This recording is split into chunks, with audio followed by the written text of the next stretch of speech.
Hello students, मेरा नाम है शमा कुंद्रा और आज हम पार्शियल डिफरेंशिएशन की एक इम्पॉर्टेंट एग्जांपल डिस्कस करने जा रहे हैं।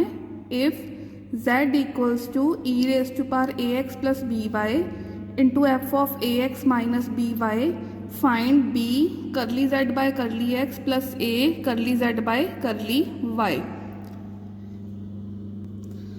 अब इस स्टेटमेंट में हमें वो कह रहा है कि b into curly z by curly x plus a into curly z by curly y find करो।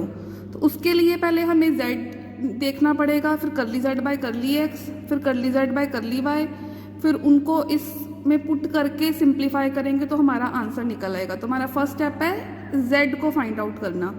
तो यहाँ से आप देखो z कैसे फाइंड आउट होगा, हमें z फाइंड आउट करना पड़ेगा। तो z हमें गिवन है e raise to power a x plus b y into f of a x minus b Y.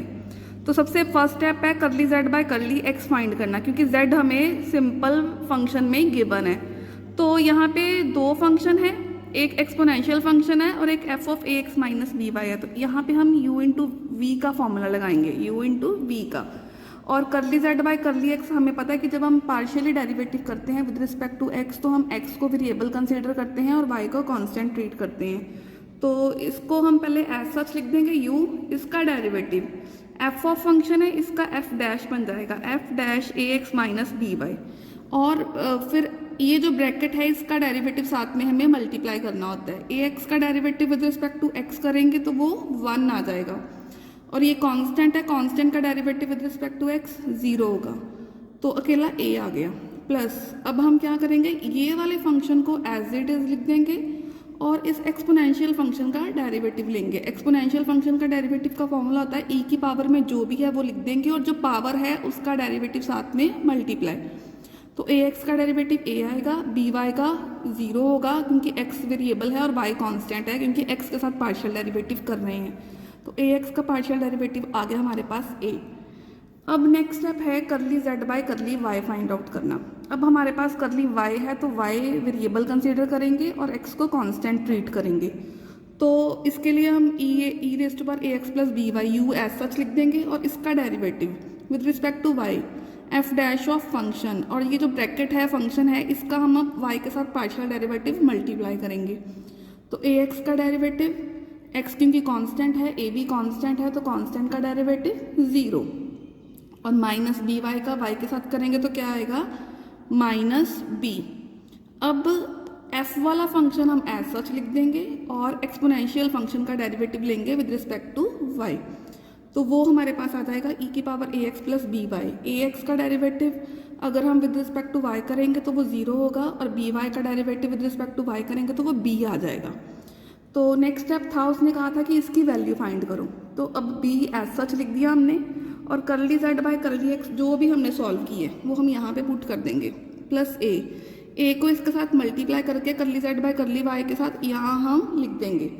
अब एक चीज़ आप ऑब्जर्व करो कि ए बी और e की power a x plus b Y सभी टर्म्स में है, चारों की चारों टर्म्स में।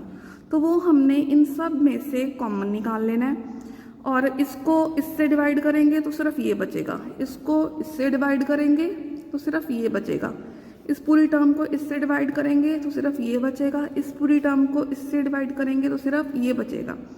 अब आप देखो ये सेम है लेकिन साइन ऑपोजिट है तो ये कैंसिल आउट हो जाएंगे, और ये दोनों भी सेम है तो ये 2 टाइम्स बन जाएगा। 2 कांस्टेंट है, कांस्टेंट के साथ आगे हम मल्टीप्लाई कर देंगे, और ये जो चीज़ है ये देखो z, ये चीज़ हमारी z ही है।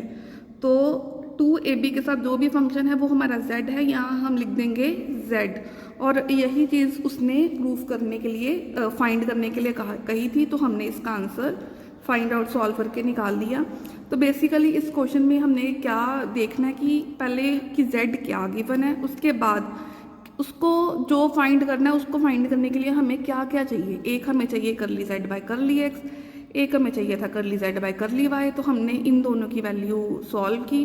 फिर जो चीज़ उसने कही है कि टोटल फाइंड करो, उसके अंदर जो हमने करली z बाय करली एक्स को b से मल्टीप्लाई करके यहाँ लिख दिया, फिर प्लस करली z बाय करली वाई पे जो भी हमने सॉल्व किया है उसको हमने a से मल्टीप्लाई किया, यहाँ पे लिख दिया, और अगर हम z की जो exponential term always almost common आ जाती है वो हमने कॉमन निकाल ली और फिर उसको सिंप्लीफाई किया और ये वैल्यू z के इक्वल थी, यहाँ z पुट कर दिया। तो इस तरीके से हम इस तरह के क्वेश्चंस को बहुत सिंपल हैं कर सकते हैं। Thank you.